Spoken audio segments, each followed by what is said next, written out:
Relief নয়, মহাপরিকল্পনা বাস্তবায়ন চান তিস্তা পাড়ের প্লাবিত এলাকার মানুষ। দিতে চান সরকারকে ট্যাক্সও। দাবি, এর মাধ্যমেই কেবল বদলাবে জীবন। অন্যথায় বর্ষায় বন্যা, ভাঙন আর শুকনো সময় খরার চিত্র কাটবে না। ইনসেক্ট রিপেলেন্ট মাস্টার ব্যাচ যুক্ত আরএফএল ওয়াট্রো, কাপড় যত্নে রাখার নাম্বার 1 সলিউশন। খনন হলে আমরা সরকারকে ট্যাক্স দেবো। তার কারণ কীভাবে ট্যাক্স দেবো? আমরা মনে করি সার কিনবো, হয়তো বা ওই আবার শুরুয়াত করি গরু বছর কিনবো, সরকার ট্যাক্স পাইবে। আমরা কোনো রিলিফ চাই না। আমরা গঙ্গাচড়ার লক্ষ্মীটারির পশ্চিম ইসলি গ্রামের কৃষক হাসান আলী নদীতে হারিয়েছেন জমি জমা সহ ভিটে মাটি। তিস্তা মহাপরিকল্পনা বাস্তবায়ন চান তিনি।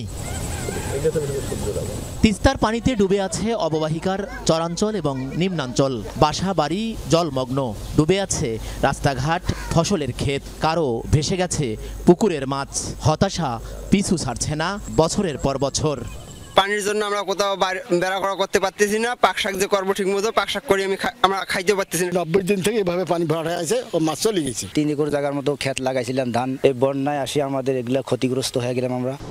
এমন বিবর্ণ অবস্থাতেও সহযোগিতা চান না তিস্তা পাড়ের মানুষ।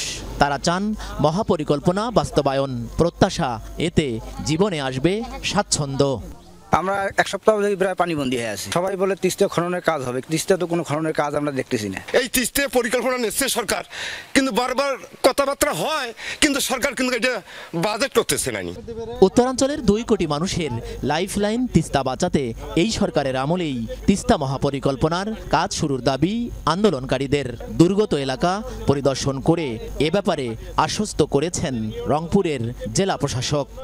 এই অন্তর্বর্তীকালীন সরকারের আমলেই জানুয়ারি মাসে নিজস্ব অর্থায়নে এই মহাপরিকল্পনার কাজের উদ্বোধন করতে হবে। এটা নিয়ে কিন্তু সত্যিকার অর্থে কাজ হচ্ছে এবং আমার ধারণা যে আমরা খুব শিগগিরই এটা একটা ভালো কিছু দেখতে পাবো, মানে পজিটিভ কোনো আপনার আউটকাম আমরা পাবো।